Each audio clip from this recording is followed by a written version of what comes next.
Il fallait que cette écriture s'accomplisse. Pas un seul de ces os ne sera brisé. Hein? Dans la Genèse, on voit bien que on prend l'homme, Dieu prend de sa main. Je ne sais pas si vous avez déjà vu la main de Dieu. C'est quelque chose, vous savez, la main de Dieu. Elle pénètre dans le corps de rouge vif de vie céleste d'Adam et lui prend ce qu'il y a de plus profond dans ses os. Et il prend ce qu'il y a de plus proche et il le sort, et de là il souffle. La femme, pas un seul de ses os ne sera brisé.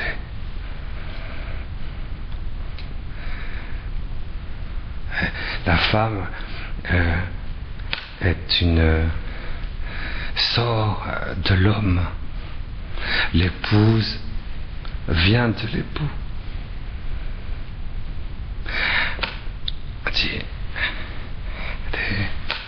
Tout à l'heure, j'avais des fiancés. Alors, la fiancée me disait, mais la jeune fille disait, mais alors lui est croyant et elle pas croyante, n'est-ce pas? Bon, peu importe, mais c'était trop. Normalement, c'est le contraire. Parce que normalement, la femme est plus profonde que l'homme, n'est-ce pas? Normalement. Enfin, aujourd'hui, c'est le contraire, mais c'est autre chose. C'est autre chose. Mais la nature, vous voyez, normalement, c'est comme ça. Et elle disait, pourquoi est-ce que l'homme serait premier et la femme seconde? Ah ouais, mais non. Non. Est-ce que ça vous est venu à l'esprit de dire que pourquoi est-ce que les mammifères sont premiers par rapport à l'homme et que l'homme est second? C'est pas parce que la femme a été créée après l'homme qu'elle est seconde. Dieu prend et c'est vrai, premier jour, Dieu crée la matière, un corps vivant, céleste. Et puis il crée les plantes, et puis, oui, de plus en plus, il se rapproche de plus en plus de ce qui est solide, du côté sponsal, du côté de l'amour incarné. De plus en plus ce qui est substantiel, de plus en plus de ce qui est profond. Puis après c'est les poissons, les oiseaux, puis les mammifères, puis l'homme. Et puis après, il sort de l'homme son accomplissement intérieur. Et la femme est une splendeur. C'est l'image de la splendeur de l'homme. Mais si la femme ne se reçoit pas de l'homme, elle perd sa splendeur. Si une épouse ne se reçoit pas de son époux, alors elle n'est plus la première. Et elle est reléguée à l'état, non pas second, mais pire encore. L'épouse se reçoit de l'époux, vous voyez. Alors, elle est en même temps du côté de la cause finale de l'accomplissement, du côté de la splendeur, elle est première. Mais elle se reçoit d'un autre. C'est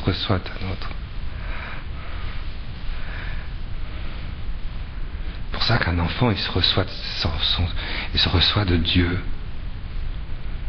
Un enfant, s'il ne se reçoit pas de Dieu, c'est plus un enfant. Un homme qui ne se reçoit pas de Dieu, c'est plus un enfant de l'homme.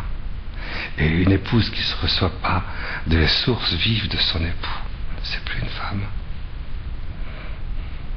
Elle me dit, mais je ne suis pas mariée, donc je n'ai pas d'époux. Mais si, bien sûr que si.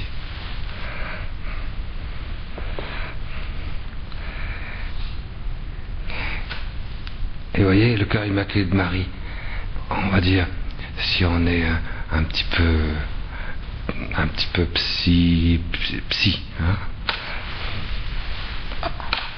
Si on n'est pas très contemplation, si on n'est pas très, on va dire, le cœur, l'amour de Jésus, c'est l'incarnation vivante, palpitante de la charité, enfin du feu qui brûle Dieu avant la création du monde. Hein, la lumière s'est incarnée, ça a donné Jésus. Mais l'amour brûlant et flamboyant de Dieu, d'avant la création du monde, s'est incarné, ça donne le cœur de Jésus. Le cœur de Jésus ouvert. Alors quand même, le cœur de Jésus, c'est formidable. Le cœur de Marie, c'est second. Oui, le cœur immaculé de Marie est second. Oui, c'est vrai. Parce que ils lui ont transpercé le côté. Il est sorti de l'eau et du sang. Et puis l'énergia qui a actué tout ce que l'Immaculée Conception est en puissance dans son amour palpitant et féminin. Parce que Jésus, voyez, du point de vue du cœur humain, est entièrement flamboyant, mais dans la subsistance de l'union hypostatique. Mais l'accomplissement de l'ousia, c'est l'énergia.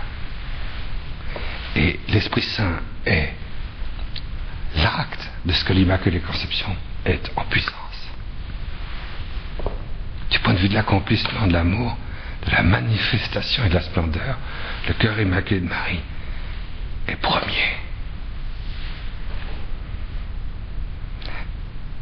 C'est tout ce qu'on a lu dans l'Apocalypse jusqu'à maintenant pour comprendre ça.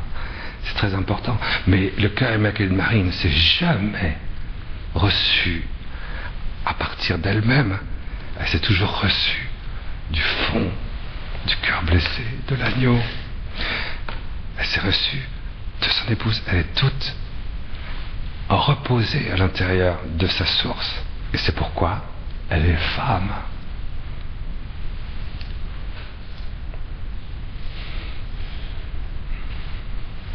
C'est la définition d'une femme.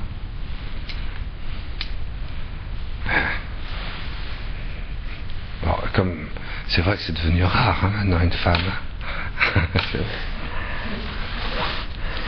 Mais ça, avec un petit peu de respiration, d'oxygène, on retrouve possiblement la femme. Vous voyez, c'est beau, ça n'empêche. C'est magnifique de, vous voyez, si on est justement, si dans cette pureté de l'union de toute l'humanité de l'homme et de la femme se reçoit entièrement de son, elle devient femme grâce à cette proximité dans la communion d'esprit, d'âme, d'intériorité incarnée de l'autre. À ce moment-là, et qu'elle est reçue comme femme, alors à ce moment-là, c'est tellement, c'est ce que montre le livre de la Genèse, c'est tellement splendide. Elle est tellement dans le don tout elle-même, l'accomplissement de ce qu'est l'homme, que du coup, elle apporte dans l'homme la manifestation de cette énergia.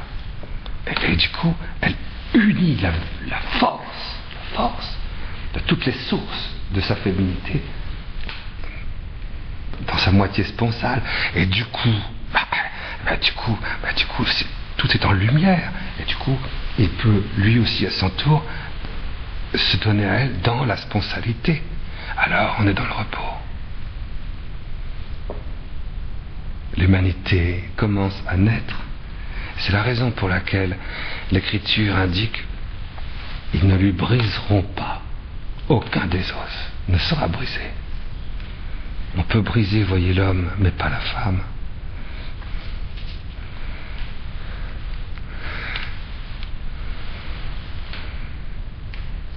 Au sens fort, voyez. À ce moment-là, tout devient très virginal et en même temps très incarné.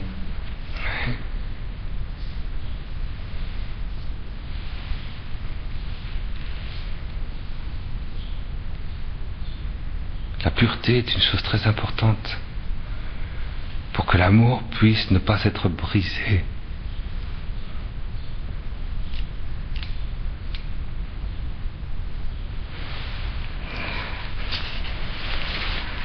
Et le cœur immaculé de Marie, vous voyez, c'est ça qu'on demande le jour de la fête du cœur immaculé de Marie.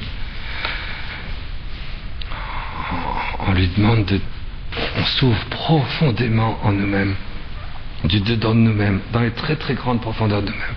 On fait cette prière que notre cœur s'ouvre dans toutes ces très très très grandes profondeurs, pour qu'il y ait la pénétration à l'intérieur de nous, de cet amour accompli de la femme, cet amour incarné, cet amour réel, cet amour féminin, victorieux de tout, et qui saisit toute chair, dans tout l'épanouissement du don et de l'accueil du don. Alors, il y a un tourment qui commence, une tourmente. L'amour ne peut plus s'arrêter. Cet amour-là ne peut pas diminuer. Mais si je ne commence pas dans la virginité du corps, de l'âme, de la chair, du sang et de l'esprit, l'ossature profonde de la naissance de mon affectivité incarnée, alors à ce moment-là, mon amour ne pourra pas augmenter. Et il ne pourra que s'user, que se frelater, se salir, se corrompre. Pourquoi? Parce que c'est pas de l'amour. Un amour pur n'est pas de l'amour. Si on n'a aucune bienveillance vis-à-vis de celui qu'on aime, alors on vit dans un amour qui n'est pas pur. C'est très simple. Nos pensées doivent être immaculées, voyez? Nos actes doivent être immaculés, nos gestes doivent être immaculés, nos rêves doivent être immaculés. C'est ça la guérison d'aujourd'hui. Aujourd'hui, c'est la fête du cœur immaculé de Marie. On reçoit ça, et on va dire oh oui, mais moi je suis pas comme ça, c'est un idéal, ça que je n'atteins pas. Pardon, pas du tout. C'est pas un idéal, c'est la réalité de mon cœur. C'est la réalité de ma vie. C'est la réalité incarnée, c'est ma nature. Donc elle est là, et c'est tout simple. Hein. J'ouvre très très très profondément mon cœur pour recevoir, j'allais dire, cette renaissance, cette reprise. Vous voyez, donc la dernière fois, on avait regardé comment on avait commencé à regarder chapitre 21 de l'Apocalypse. Ah, c'est beau ça, vous voyez, chapitre 21 de l'Apocalypse. Et puis la Jérusalem céleste apparaît. La Jérusalem céleste apparaît. Et puis il y avait tous ces murs d'enceinte étaient des murs de jaspe cristallin. Et ces assises, ces contreforts étaient de beryl, de chrysolite, d'émeraude, de saphir, d'onyx, de sardoine, de calcédoine, de chrysoprase. Enfin, de 12 pierres rutilantes. C'était les assises, les contreforts, la base, et les murs, et puis des portes qui rutilaient dans l'onction comme des perles. Et c'était une Jérusalem parfaite. Elle était aussi profonde que large que grande. Et dedans, c'était de l'or. C'était de l'or vivant, hein, de l'or vivant, mais un or vivant, un or transparent, un or, de l'or.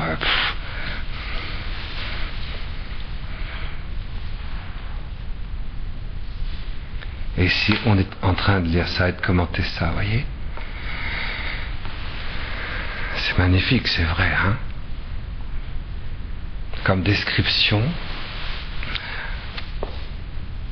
de ce que représente pour nous notre cœur lorsqu'il commence à battre dans la grâce chrétienne. Notre cœur, quand il commence à recevoir la grâce que vous pouvez, vous confessez, vous vivez du coup automatiquement du cœur eucharistique de Jésus, qu'est-ce qui commence à se faire là, à ce moment-là? C'est ça. Il commence à y avoir quelque chose de très fort. Et l'Apocalypse, il est là pour qu'on puisse voir ce qui se passe à l'intérieur de nous lorsqu'on commence à recevoir cette unité totale, totale, où je m'engloutis dedans avec le cœur eucharistique de Jésus, parce qu'il émane cette Jérusalem.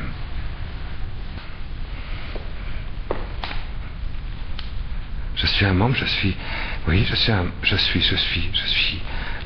ça, voyez, cet os-là, ouais, cet os-là ne sera pas brisé.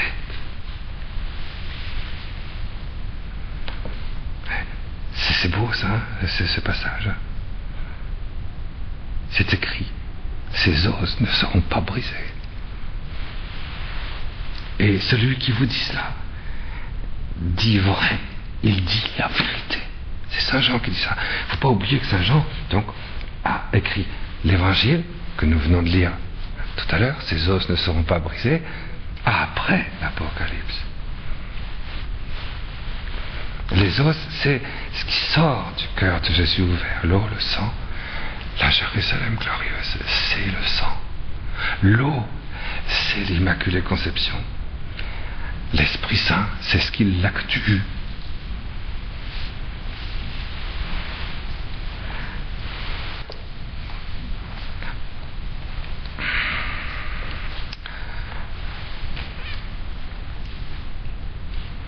Alors il me montra la cité sainte Jérusalem qui descendait du ciel, d'auprès de Dieu, du dedans et du face-à-face de Dieu, et avec en elle, dedans elle, la gloire de Dieu.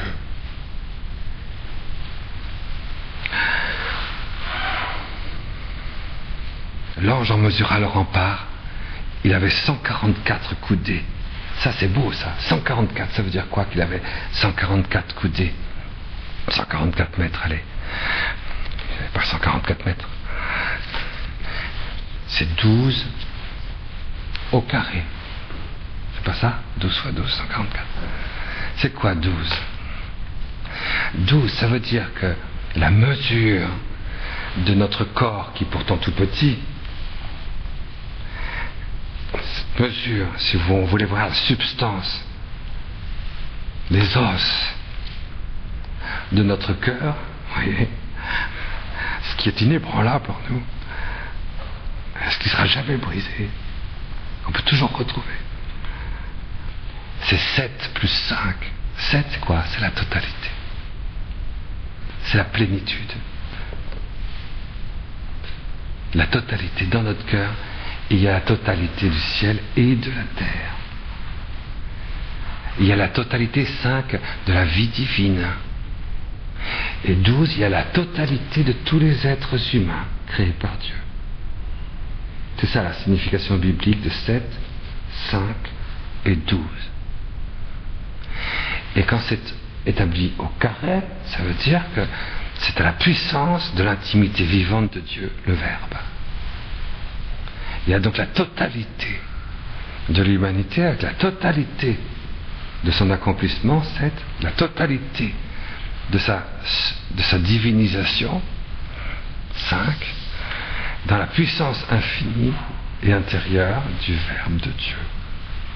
Voilà la mesure de notre cœur lorsque il voit la Jérusalem céleste.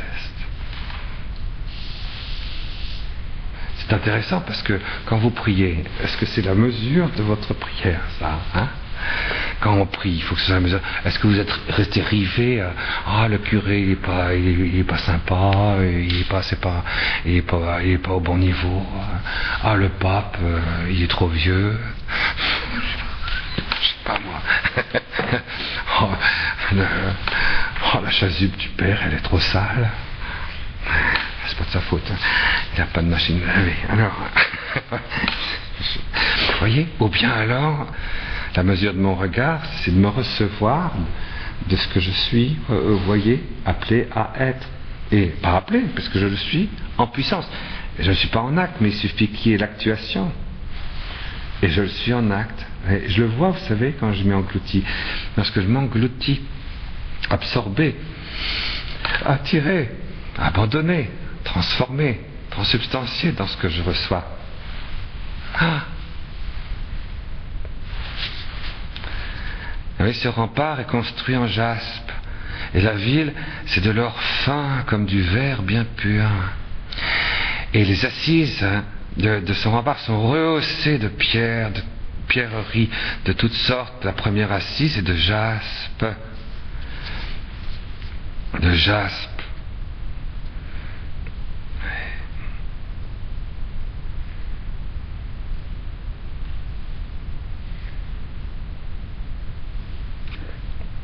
Et inscrit auprès des portes, il y a 12, les noms des noms inscrits, ceux des 12 tribus des enfants d'Israël. Et le rempart de la ville repose sur ces 12 assises portant chacune le nom de l'un des 12 apôtres de l'agneau. En permanence,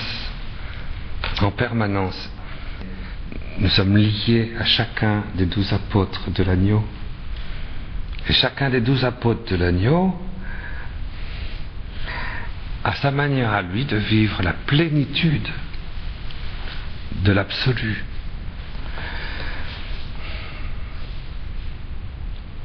Du monde céleste, 7. La plénitude de la surabondance de la sainteté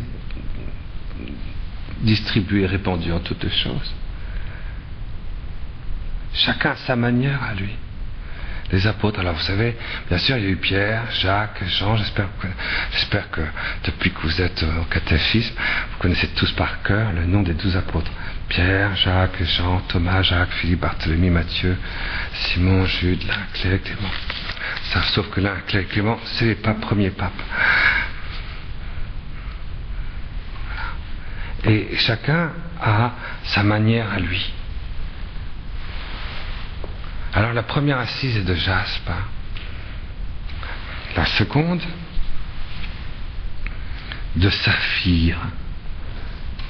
Oh, le saphir. La troisième de calcédoine. Je ne sais pas si vous avez déjà vu de la calcédoine. Hein? La calcédoine, à quoi ça peut ressembler? Je regarde.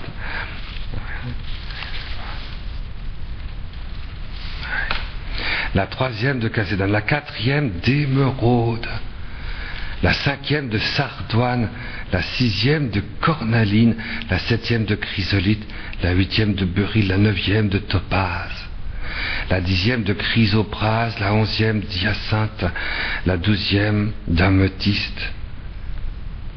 Et les 12 portes sont 12 perles, chaque porte formée d'une seule perle.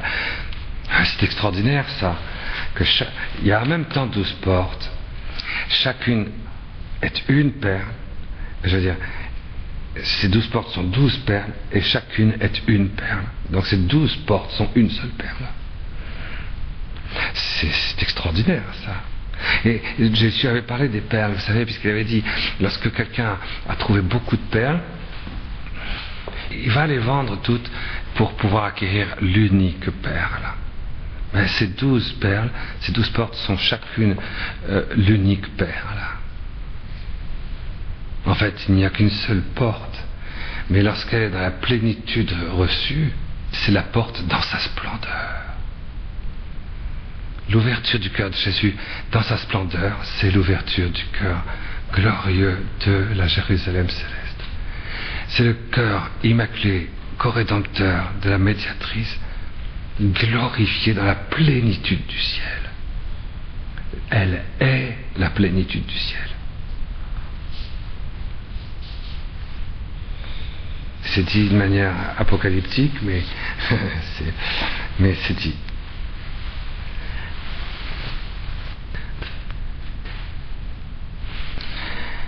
Et la place de la ville est de l'or pur, transparent comme un verre. Transparent, de l'or transparent, tout vivant, c'est de l'amour vivant. Et vous voyez, lorsque quelqu'un est tout resplendissant d'une apparition venue du ciel, on dit que, comme dit le prophète Daniel, puis beaucoup de saints vont vous dire, et son corps était rutilant, il avait l'apparence de la chrysolite, brillant, transparente comme de l'éclair. Et quand c'est au ciel, quand c'est une apparition glorieuse, dans une vision surnaturelle et intellectuelle. Le témoignage indique ceci, comme l'indique ici Saint Jean dans l'Apocalypse. Ça ressemble plus à de l'or. Ça ressemble plus à de l'or. L'or est quelque chose de plus malléable, de plus pur, et puis de plus vivant. Et il n'est pas rutilant comme la chrysolite. Il ne resplendit pas comme l'éclair. Il n'étincelle pas, voyez, comme la chrysolite.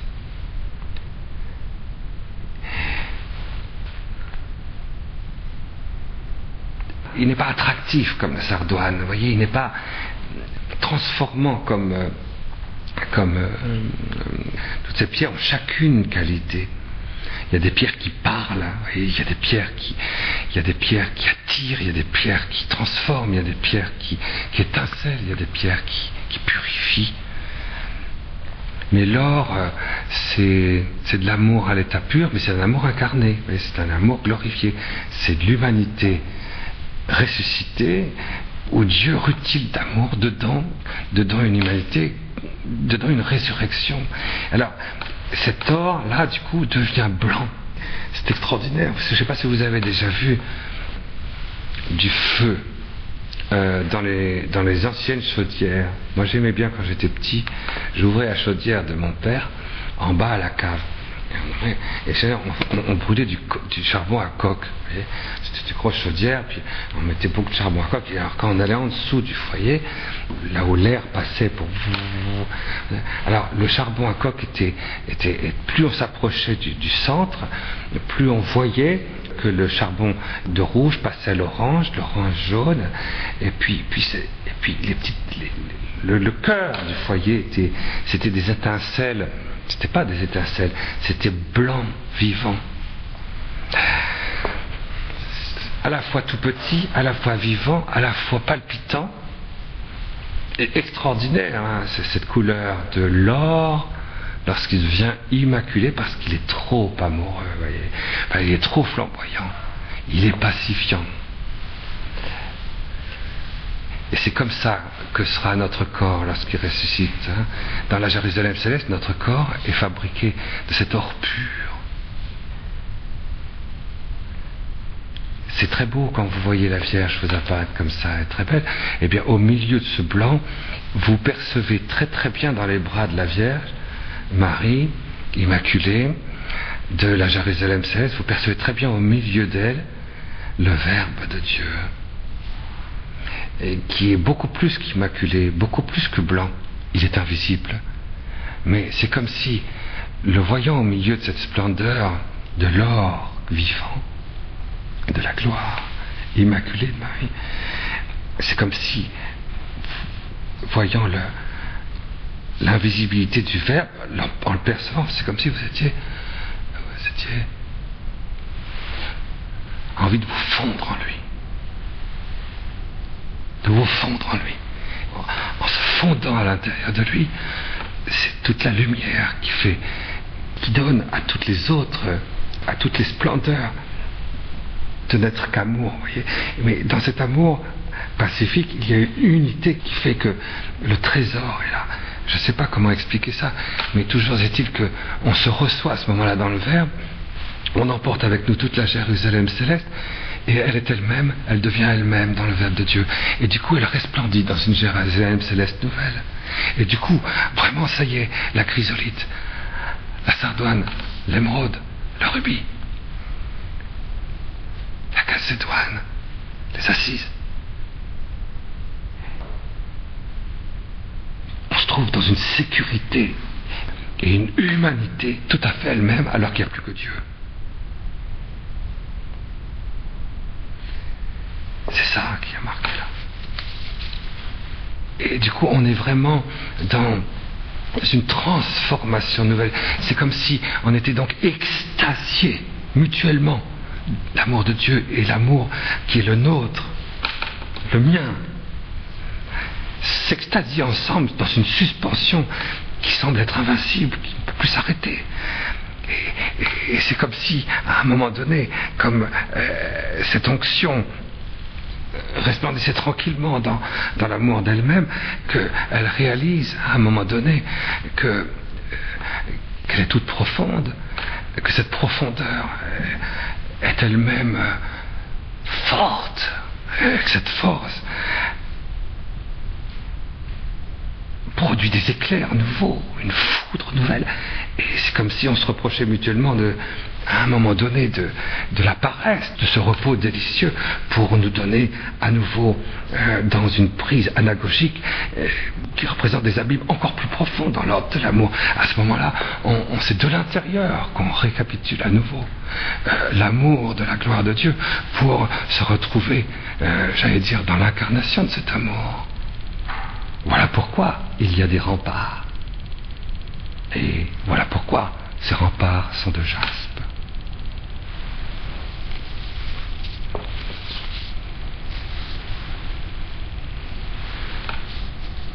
Il y a une très grande sécurité dans le repos. Et cette sécurité nous remet dans cette espèce de nécessité de rentrer dans ces portes d'une manière nouvelle, vous voyez. Il y a quelque chose dans la Jérusalem céleste qui est extraordinaire dans cette description, vous voyez. L'amour ne peut plus s'arrêter au ciel.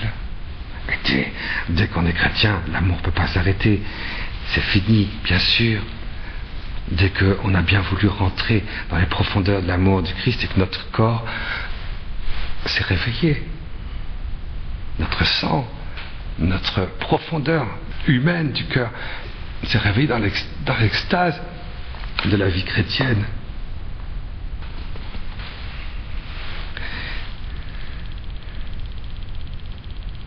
Transparent comme un verre. De temple, je n'en vis pas en elle. C'est que le Seigneur, le Dieu maître de tout, est son temple. C'est la transsubstantiation. C'est ce qu'on disait la dernière fois. Je crois que je me rappelle qu'on l'avait déjà lu, ça. C'est que le Seigneur, le Dieu maître de tout, est son temple, ainsi que l'agneau. Elle peut se passer de l'éclat du soleil et de celui de la lune, voyez. Le Christ intègre à l'intérieur de lui l'amour de la Jérusalem céleste. Vous voyez, Adam ne voit plus que la splendeur qui émane de lui dans l'apparition de sa forme contemplative et incarnée. Alors du coup, il est tout en émotion dans l'accueil profond de ce qu'elle est pour la réalisation de ce qu'il peut réaliser dans la sécurité mutuelle d'un don parfait. Et pour le Christ, c'est pareil. Au ciel, n'est-ce pas? Il n'y a plus besoin du soleil. Plus besoin de la lune. C'est la Jérusalem céleste. C'est le royaume.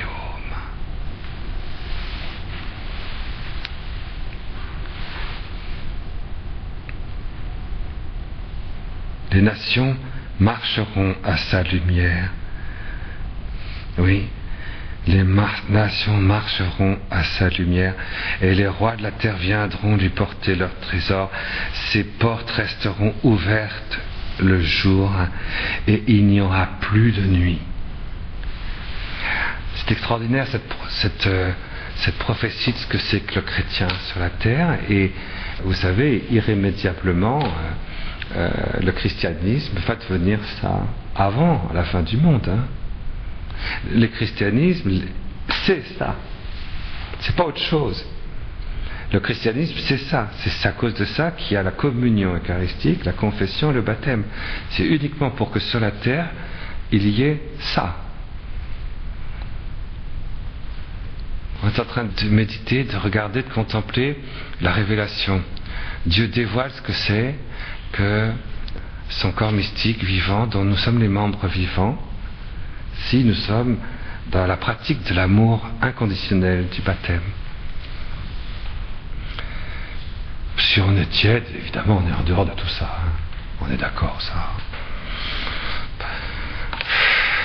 C'est de l'or froid, c'est pas beau. De l'or froid. Bon, c'est pas grave. Il se réchauffera, mais enfin, c'est un peu idiot, c'est juste... voyez, mais cet or-là est tout à fait autre chose. À un moment donné, la Jérusalem céleste, elle est là. Voyez, vous avez plusieurs Jérusalem. Vous avez la Jérusalem ancienne, qui a été fondée par Melchisédek, qui est un ange glorieux des dominations. C'est lui qui rassemble dans la vastitude sans limite de sa contemplation incréée, de la contemplation incréée de Dieu, de toutes les médiations qu'il y a entre le Père et le Fils, de toutes les médiations qu'il y a entre l'Esprit Saint et le Verbe, de toutes les médiations qu'il y a entre le Verbe et l'Esprit Saint. Toutes les médiations incréées de la Très Sainte Trinité sont réalisées dans Melchisédek. Et Melchisédek, c'est un ange. Mais cette réalisation, cette triple réalisation de la médiation, a une vastitude sans limite. C'est le propre du monde angélique. Eh bien, c'est Melchisédek qui a fondé Jérusalem. C'est beau de savoir ça, hein? Du temps d'Abraham au temps d'Abraham. Il y a une bénédiction qui a été donnée. C'est magnifique, hein? La réponse, voyez, au sacrifice du Père qui a sacrifié son Fils.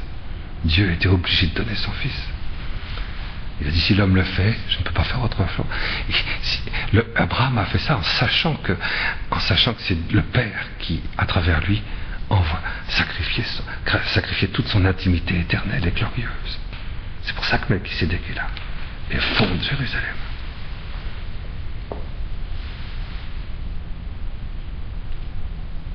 Et cette Jérusalem est devenue la Jérusalem de Jésus, la Jérusalem du temps de Jésus. Vous voyez, bien sûr, la Jérusalem d'aujourd'hui, c'est une Jérusalem, c'est ce qu'il y a de substantiel en Jérusalem, c'est sa bénédiction sacrée et son accomplissement futur. Bon, vous avez la Jérusalem nouvelle. La Jérusalem nouvelle, c'est le corps mystique du Christ. La Jérusalem nouvelle, c'est le corps mystique du Christ. La bénédiction sacerdotale qui est celle du prêtre selon l'ordre de Melchisédek, qui est Dieu lui-même, du Christ, a fondé la Jérusalem nouvelle. La Jérusalem nouvelle, c'est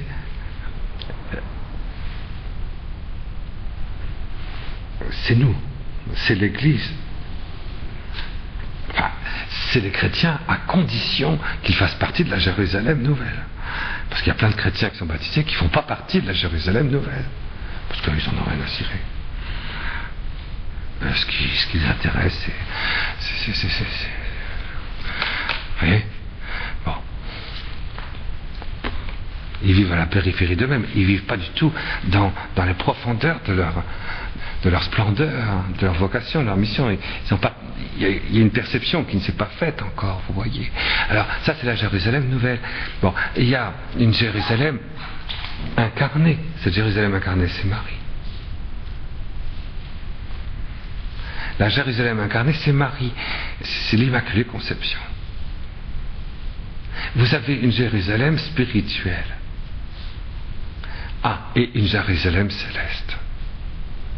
Oh! Alors, c'est quoi la Jérusalem spirituelle? C'est quoi la Jérusalem céleste?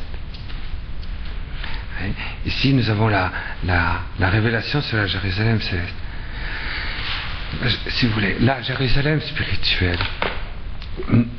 Nous vivons sur la terre ayant, j'allais dire, intégré parce qu'on n'est pas idiot quand même. Hein? Dieu soit béni, sauf moi. Hein? Mais sinon, toi, tu as une intelligence rutilante, n'est-ce pas? Hein?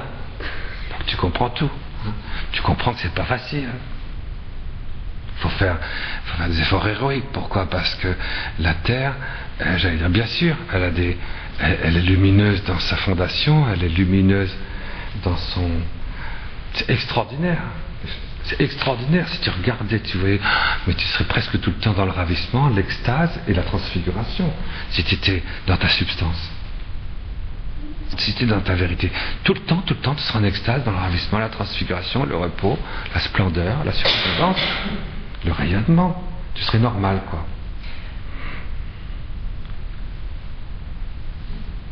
D'accord? Bon. Alors, mais tu n'arrives pas à être normal. Comment ça se fait que tu n'arrives pas à être toi-même? Pourquoi est-ce qu'on est toujours vaincu par des imperfections, de l'impatience, du superficiel, du transitoire, du frelaté.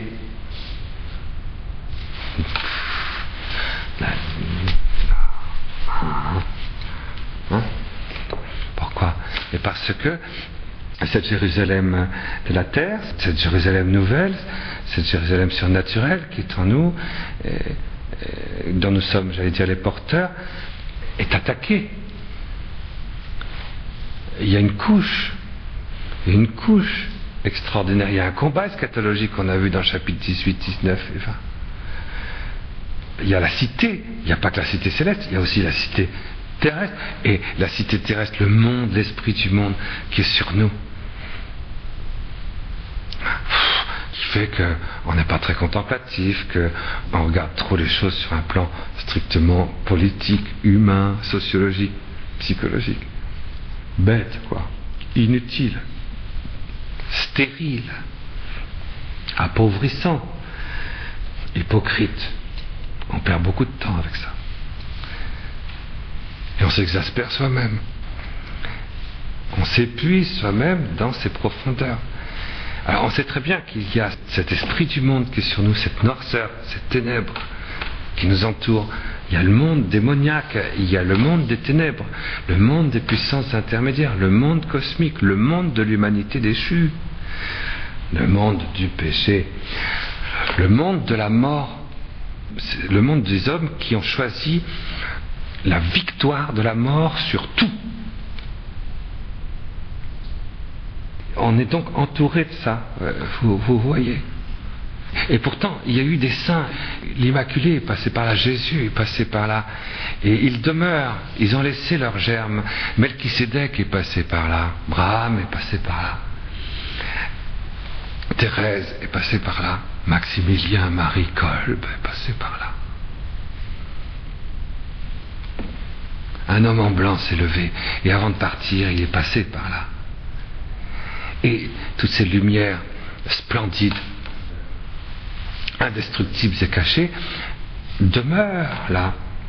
Et tandis qu'ils sont partis dans la vision béatifique, il y a donc du ciel à la terre la présence de leurs prières qui continuent, la présence de leurs actes de charité qui continuent, de leurs supplications fécondes et efficaces qui continuent, de leurs pensées de bienveillance et de bénédiction qui continuent dans notre atmosphère, dans notre cosmos. Parce qu'il y a un rayonnement de leur présence du ciel à la terre qui continue, et ils continuent à être là. Vous voyez, au-dessus par exemple de Domanova, ici il y a une espèce de gang, mais si vous percez un petit peu au-dessus, il y a tous ceux qui ont été miraculés ici, tous les miracles de Domanova, un petit peu plus haut. Vous allez dans les couches supérieures là-haut. Vous vous sentez pas bien, mais traversez tout ça. En haut, il y a tous les saints, il y a 1500 ans de bénédiction, les prêtres qui ont célébré la messe, les bénédictions, les guérisons, les conversions. Des centaines et des centaines de milliers de gens qui sont au ciel uniquement à cause de ce qui s'est passé ici dans cette chapelle. Peut-être des millions, et ils sont là. Et ils continuent à prier, ils continuent, parce que c'est pas parce qu'ils sont au ciel qu'ils ne prient plus, hein. Ils sont au ciel, ils continuent à prier, ils sont là, dans leur présence. Hein. C'est ça la Jérusalem spirituelle. Si un pays était devenu complètement athée, vous voyez qu'il n'y avait plus un seul chrétien, il y a encore la Jérusalem spirituelle de tous les saints qui ont vécu sur ce territoire, qui est en train encore de continuer à bénir ce pays. Il reste chrétien. Parce que le poids du christianisme est beaucoup plus fort en nombre, en quantité, en qualité et en substance, que le poids, même en quantité et en qualité, de l'athéisme qui finit par se répandre et de tiédeur. C'est ça la Jérusalem spirituelle. La Jérusalem spirituelle, c'est l'église de, vous voyez, au-dessus de Notre-Dame de Paris, au-dessus de la rue du Bac, au-dessus de Lourdes, au-dessus de la France. Il y a une Jérusalem spirituelle merveilleuse. Hein. La France, c'est la source des saints. C'est la source mondiale des saints. c'est le nouvel Israël. Eh bien, il y a une Jérusalem spirituelle qui est là, et il ne faut pas dire qu'elle est simplement symbolique, elle est toute active, toute vivante. Il y a des liturgies, il y a des... Vous voyez, quand Saint Patrick au-dessus de l'Irlande est encore là, dans l'église de l'Irlande, dans la Jérusalem spirituelle de l'Irlande, à célébrer. Quand il célébrait la messe jusqu'à la fin du monde. Et donc vous croyez que le Seigneur dit, tu t'as célébré la messe jusqu'à la fin du monde? Bon, alors tu attends d'abord qu'il y ait le jugement dernier. Pas du tout. Et puisqu'il a célébré la messe jusqu'à la fin du monde, eh bien très bien, il passe son ciel à vivre, à continuer, à aimer, dans la victoire cette fois-ci de la vision béatifique. C'est plus dans la nuit de la foi mais il continue à célébrer de manière merveilleuse les mystères, et il bénit. Au-dessus de nous, il y a la Jérusalem spirituelle, qui conjoint l'activité des saints que vous êtes, que nous sommes chacun d'entre nous, aux activités des saints qui sont au ciel, dans le monde, à travers les airs, si vous voulez, voyez? Mais entre les deux, il y a l'esprit du monde. Et au fur et à mesure que le temps avance, au fur et à mesure que la sainteté de Dieu, que le Christ commence à se rapprocher, au fur et à mesure, l'épaisseur de l'esprit du monde s'intensifie, s'écrase, et plus elle devient noire, plus elle devient intransperçable, plus elle est prête de se déchirer.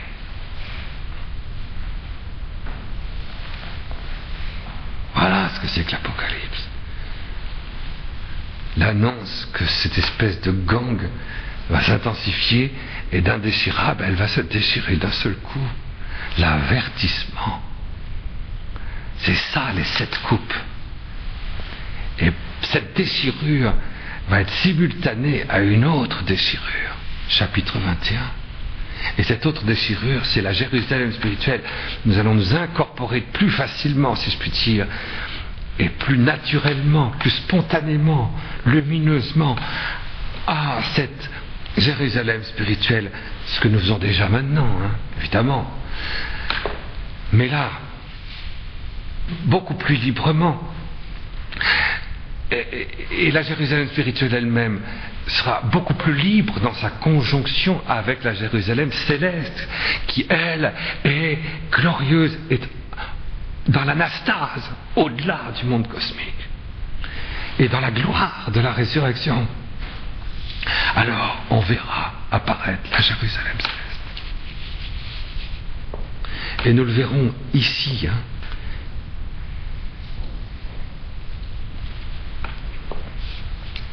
Et c'est pas Charlemagne qui l'a vu, C'est pas Mitterrand, il est mort, ce sera nous.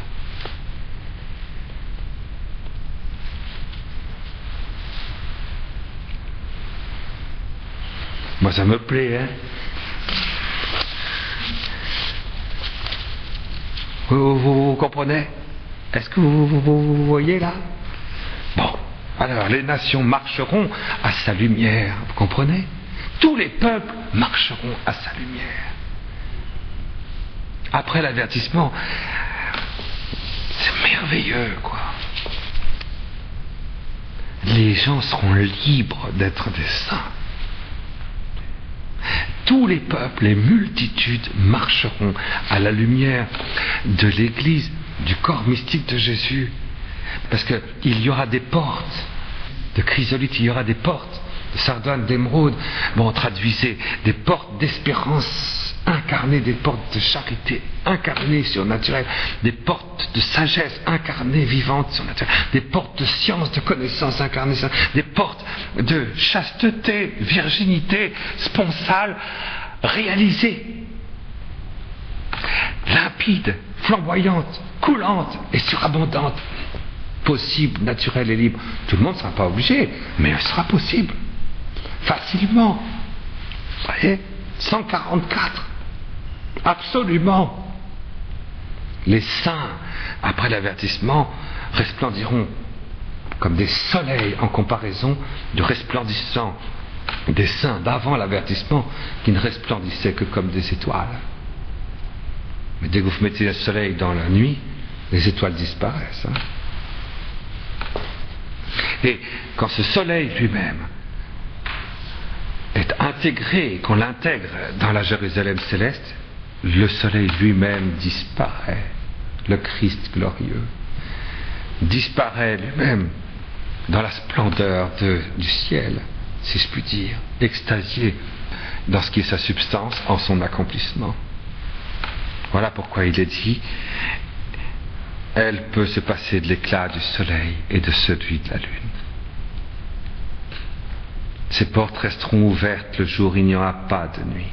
Il n'y aura plus de nuit. On viendra lui porter les trésors et le faste des nations. Rien de souillé n'y pourra pénétrer, ni ceux qui commettent l'abomination et le mal. Voyez, c'est vrai que tous ceux qui font du clonage n'ont pas accès à ça. C'est sûr. L'abomination ne pénètre pas là. C'est curieux cette histoire de clonage. C'est le déclencheur de la fin du monde, de la fin des temps, et en même temps le flagellateur de leur propre arrogance. Mais ces abominateurs-là seront-ils assez humbles pour rentrer dans l'humilité? Seront-ils assez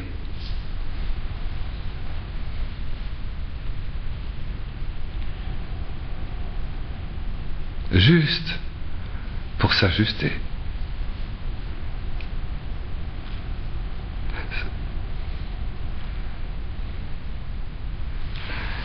C'est difficile à dire. En tout cas, les abominateurs, non. Seulement ceux qui sont inscrits dans le livre de la vie, c'est-à-dire seulement ceux qui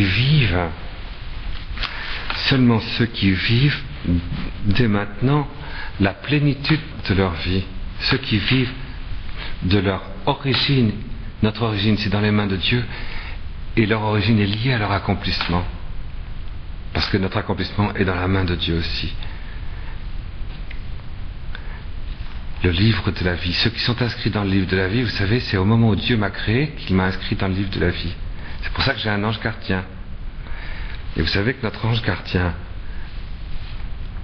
a le même visage que moi, dans l'accomplissement de la gloire de toute l'humanité en moi, de toute la vie divine distribuée par Dieu à tous les êtres humains depuis le début jusqu'à la fin du monde, que j'incorpore et qui s'accomplit en moi, à ma manière, à moi, à la puissance du Verbe.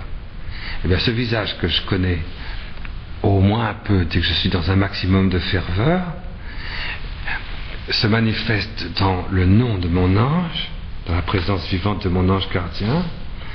Et mon ange gardien, c'est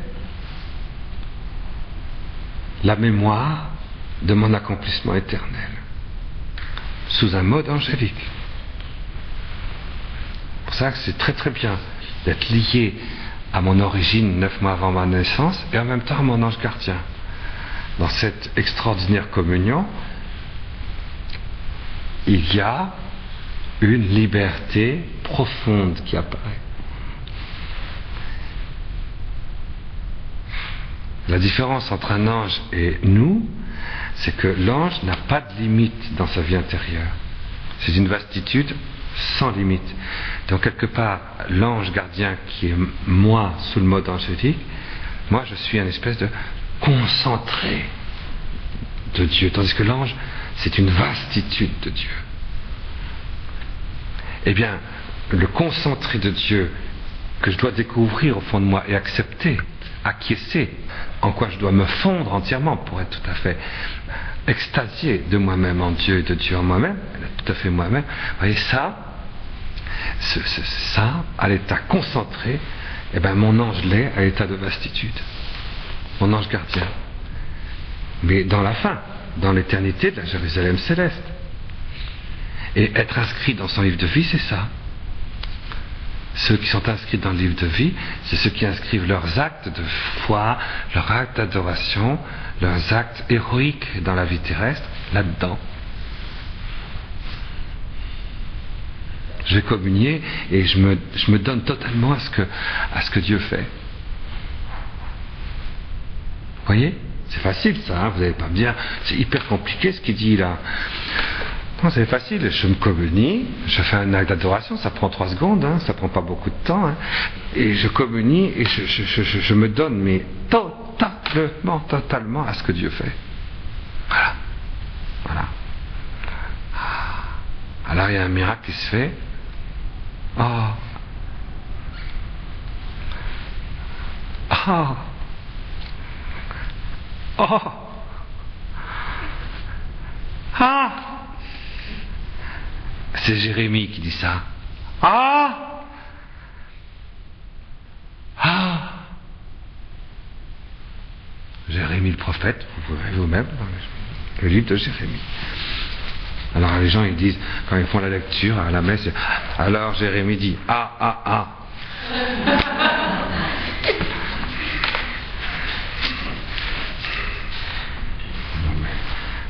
C'est comme si je lisais en disant R-I-E-N. Rien de souillé n'y pourra pénétrer. Ni ceux qui commettent l'abomination et le mal, mais seulement ceux qui sont inscrits dans le livre de vie de l'agneau. Nous voici arrivés au chapitre 22. Puis l'ange me montra le fleuve de vie, limpide comme du cristal, qui jaillissait du trône de Dieu et de l'agneau. Au milieu de la place, de part et d'autre du fleuve, il y a des arbres de vie qui fructifient 12 fois, une fois par mois, et leurs feuilles peuvent guérir les païens. Comment guérir le païen qui est en moi?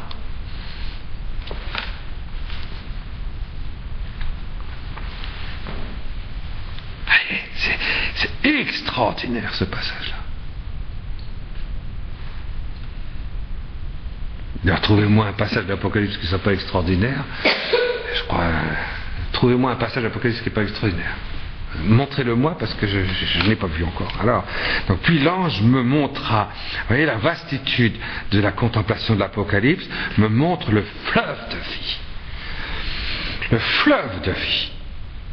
Limpide comme du cristal, qui jaillissait du trône de Dieu et de l'agneau. L'agneau, c'est la blessure. De la blessure sort la substance de sa splendeur dans la Jérusalem glorieuse. Et cette Jérusalem glorieuse, elle-même, est le trône de jaspe, de la source de la vie, la paternité glorieuse de Dieu. Ce que j'aime beaucoup chanter, vous voyez, cœur de Joseph, ouvert, comme Dieu dans ma terre. Le cœur de Jésus est ouvert, le cœur de Marie est ouvert, transpercé et splendide. Le cœur de Joseph est ouvert aussi, de la même ouverture. C'est le trône et l'agneau. Le trône, c'est-à-dire l'agneau. Dans la paternité glorieuse de l'époux d'Immaculée Conception, il y a aussi l'ouverture du cœur de Jésus et de Marie. L'unique ouverture de l'amour glorieux de Jésus et de Marie. Je ne sais pas si je vais avoir le temps de faire ce petit catéchisme-là. Et au milieu de la place, de part et d'autre du fleuve, il y a des arbres de vie qui fructifient 12 fois, une fois chaque mois. Qui fructifient 12 fois, c'est-à-dire qui fructifient 7 plus 5, toujours pareil, n'est-ce pas? Oui, 7, c'est, traduisez toujours. 7 églises, c'est l'église dans sa totalité. Hein? Donc, 7 trompettes, c'est l'heure dans sa plénitude. 7 églises, c'est l'église dans sa plénitude. 7. 5, c'est la grâce. 12, c'est la plénitude de l'humanité. Tous les hommes, depuis le début du monde jusqu'à la fin. 12. La plénitude de toutes les créatures spirituelles sorties de la main de Dieu. 12. Une fois par mois. Dans un mois, il y a 30 jours. 30, la vie cachée. Et c'est pour ça que Jésus est resté 30 ans. La très sainte Trinité s'est fondue dans 3 personnes qui ont vécu en une seule âme, une seule prière, une seule vie surnaturelle pendant 30 ans à Nazareth. La vie cachée de la Sainte Famille, glorieuse, à la source des fleuves de la vie, et une fois par mois, qui fructifie 12 fois, une fois chaque mois. Et leurs feuilles peuvent guérir les païens. Les feuilles, c'est pas les fruits, les feuilles qui émanent de l'arbre de la vie, la nourriture de la gloire de la résurrection dans la première personne de la Très Sainte Trinité, ouvre dans le sein du Père, première personne de la Très Sainte Trinité, des fleurs qui vont au-delà de la gloire de la résurrection.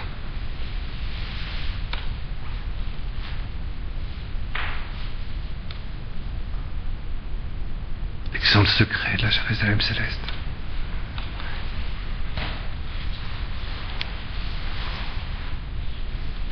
Ces fleuves sont même au-delà de la lumen gloriae, de la lumière de gloire, qui permet de voir en face à face, le Père. Comme le Verbe de Dieu voit face à face le Père, dans cette fameuse gloire. Ça, de cette contemplation de la lumière de gloire, émane une surabondance qui fait le secret de Dieu. En tout cas, c'est à cause de ça que tout le monde sera guéri. L'athéisme en nous, totalement guéri. Il l'est déjà, l'athéisme, si on vit de ça. Quelqu'un qui rentre dans l'union transformante et qui vit dans l'absolu de Dieu, ne serait-ce que quelques minutes par jour, je veux dire, déjà, bien sûr, il vit de ça. L'athéisme, on ne peut pas être athée, c'est impossible quand on est chrétien. Strictement impossible. Dieu vous a tellement envahi, que comment voulez-vous être athée ? C'est pas possible. Moi, allez trouver, je sais pas, un chrétien, puis il dit bon ben maintenant tu vas devenir athée. Je dis mais je peux pas. Allez demander à la Sainte Vierge, tu vas être athée maintenant. Mais je peux pas. Je veux bien vous faire plaisir, mais j'y arrive pas. J'y peux rien. Si tu pries quelques minutes, tu dis mais Dieu n'existe pas, ben oui. Non, enfin bon. L'athéisme n'existe pas. Le problème de l'athéisme n'existe pas. Le seul problème, c'est que on n'actue pas tout simplement, gentiment, profondément, et avec ferveur, évidemment. La foi, le problème c'est la foi, mais l'athéisme c'est pas un problème. Le seul problème d'une vie humaine, c'est la foi.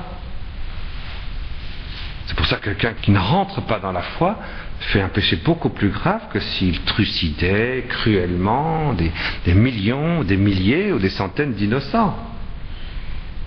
Avec un sadisme, une cruauté invraisemblable. Le fait qu'il n'ait pas la foi, c'est bien pire que ça.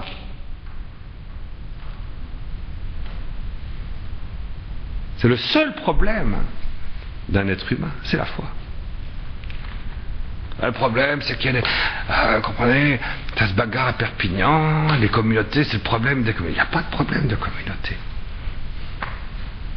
Il n'y a pas de problème. Le seul problème, c'est qu'il y aurait un seul, vous entendez ? Un seul qui a la foi là-dedans, il n'y aura aucune confrontation. Aucune rixe.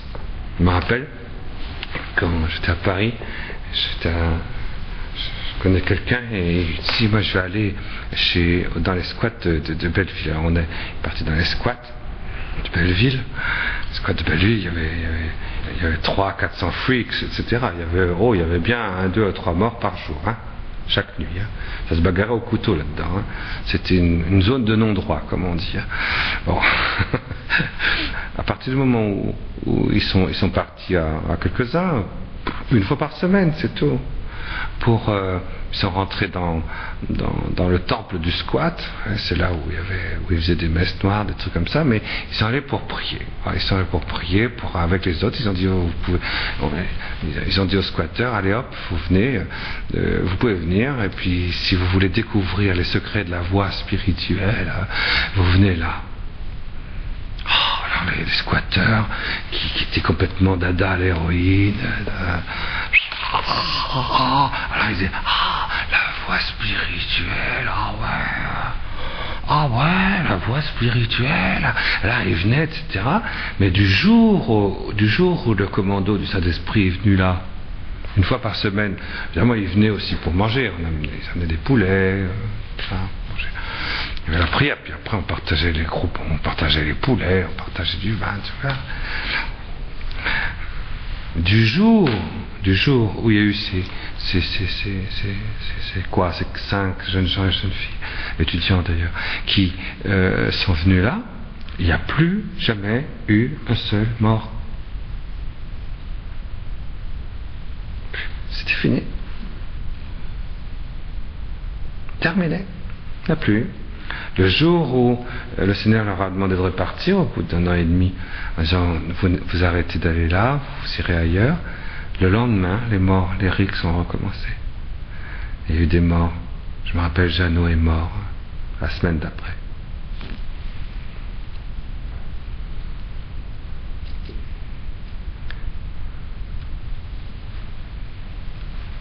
Vous savez, c'est un petit peu... il suffit qu'il y en ait un seul qui ait la foi. Mais le seul problème, à ce moment-là, la foi, c'est l'unique problème. Il n'y a pas d'autre problème que celui de la foi. Il n'y en a pas d'autre, je vous assure que c'est vrai. Un homme s'est levé, il avait la foi. Eh bien écoutez, il nous a quittés il y a quelques jours, il y a quelques semaines, mais n'empêche que s'il n'avait pas été là, on avait 3 guerres mondiales. Hein. Il nous a arrêté 3 guerres mondiales. C'est pas compliqué, tout le monde le reconnaît. Hein. On avait minimum 3 milliards de morts. Hein. Minimum. Hein. Un seul qui a la foi. Ça suffit.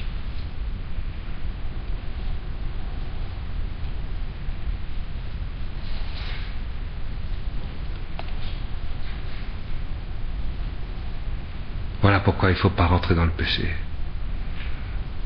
Il faut rentrer dans la lumière de la foi pour que notre amour soit réconfortant pour nous-mêmes, pacifiant pour nous-mêmes, et pour Dieu, et pour les autres, et pour le prochain. Nous sommes la Jérusalem nouvelle. Et nous vivons de la Jérusalem spirituelle pour l'ouverture de la Jérusalem céleste et la pénétration dans l'arbre de vie, la mise en place et l'apparition de la guérison des peuples et des nations en Dieu. Vous voyez, ça c'est beau, hein, n'empêche. On disait, je le raconte quelquefois parce que j'avais 20 ans et j'étais parti au Sahel dans les années 70. Bon, une sécheresse épouvantable, l'eau ne tombait plus. Je me rappelle les montagnes qui faisaient plus de 40 mètres de hauteur d'ossements. Un désastre, hein. Des montagnes, on mettait des montagnes d'ossements, de cadavres. J'avais 20 ans. J'étais parti comme animateur culturel. Comment voulez-vous faire de l'animation culturelle à un moment où tout le monde meurt? Dansons, n'est-ce pas? On va vous initier au yoga, maison des jeunes de la culture, plein Sahel. Et bon, on s'y est mis. C'est vrai que les montagnes d'ossements que j'ai vues, que vous avez vues sur certaines images peut-être, Bon, c'était encore que des animaux, mais enfin tout de même, les hommes mouraient beaucoup aussi. Voilà. Bon, dans le département où il se trouvait, bon, il a fallu que quelqu'un s'y mette, personne ne s'y mettait. Voilà. Bon, ce petit gars, il s'y est mis. Il a dit au curé, au prêtre de la mission, je suis à votre disposition. Et donc la nuit, puisqu'il fallait quand même travailler le jour, donc le dimanche, le samedi, on a commencé à organiser des distributions avec l'argent que les gens mettent dans la quête le dimanche dans les paroisses de France. C'est pas grand chose, vous savez, en fait. 14 millions de francs CFA, ça représente quoi? Rien du tout. Le salaire d'une seule personne. Avec ce salaire d'une seule personne en France, dans un cadre, on a sauvé 200 000 personnes de la mort. Avec un seul salaire. 200 000 personnes. Mais il a fallu qu'il y ait un seul qui se lève. Un seul. On ne peut pas dire qu'il était compétent, qu'il connaissait ni la langue, ni la culture. Il venait d'ailleurs. Les musulmans ne se sont pas levés. Les ateliers non plus. La Croix-Rouge, n'en parlons pas. L'ONU, l'UNICEF. Pas un grain de blé est arrivé là. Pourtant, ils ont récolté des milliards de dollars qui ont été recueillis dans les banques suisses. Un peu à la méthode Téléthon, c'est vrai. Donnez, donnez. Et des fois, il suffisait que... C'est l'argent, ça sert à rien. Il faut qu'il y ait un qui ait la foi. Un seul qui ait la foi. Ça suffit. Voilà, ça s'est organisé. Puis évidemment, au bout d'un mois, ils sont passés de 1000 à 2000. Au bout de 3 mois, ils étaient 10 000. Au bout de 6 mois, ils étaient 50 000. Au bout de 8 mois, ils étaient 120 000. Voilà.